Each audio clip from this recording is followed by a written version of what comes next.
સાહેબ, કંઈક અમરોલી પોલીસ સ્ટેશનની અંદર ગુનો નોંધાયો છે, કઈ રીતની આખી હકીકત છે અને કઈ રીતે તપાસ પૂરી છે?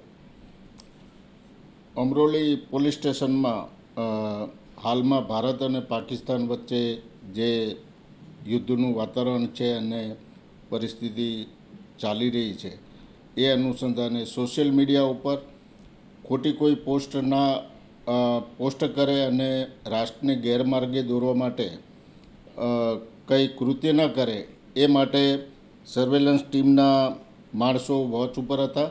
ફેસબુક, ઇન્સ્ટાગ્રામ દરેક બાબતો તપાસવામાં આવતી હતી. તે દરમિયાન 10 તારીખે રાત્રે જાગો ઇન્ડિયા ચેનલમાં ભારત દેશના સાર્વભૌમત્વ અને એકતા અને સુરક્ષાને જોખમમાં મૂકતી ખોટી પોસ્ટ દીપેનસિંહ પરમારે મૂકેલી હતી, જેમાં એણે ટાઇટલ આપ્યું હતું કે પહેલગામ હુમલો પૂર્વ નિયોજિત અને ભારતમાં જ રહે છે આ આતંકવાદના ગુરુઓ. એ અનુસંધાને એણે વિડીયો પોસ્ટ કરેલો હતો. જે મીડિયાની ખોટી પોસ્ટ અપલોડ કરેલી હતી એ અનુસંધાને અમરોલી પોલીસ સ્ટેશનમાં એના વિરુદ્ધમાં ગુનો નોંધાયો છે અને હાલમાં આરોપીને એરેસ્ટ કરવામાં આવેલ છે.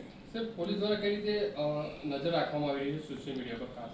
સોશિયલ મીડિયાના પ્લેટફોર્મ ઉપર સ્પેશિયલ સર્વેલન્સની ટીમ મૂકવામાં આવેલી હતી, જે દરેક પોસ્ટ વેરીફાઈ કરતી હતી અને વેરીફાઈ કર્યા પછી એના આધારે આ પોસ્ટ વાંધાજનક હતી અને દેશની એકતા અને સુરક્ષાને જોખમમાં મૂકતી ખોટી અફવા ફેલાવનારી હતી.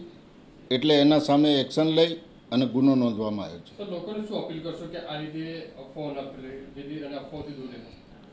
આપણા દેશની અખંડિતતા અને એકતાને સુરક્ષાને અસર કરતી ખોટી પોસ્ટ કોઈ પણ પોસ્ટ કરશે તો એ સોશિયલ મીડિયા ઉપર પોલીસ દ્વારા વોચ રાખવામાં આવેલી છે.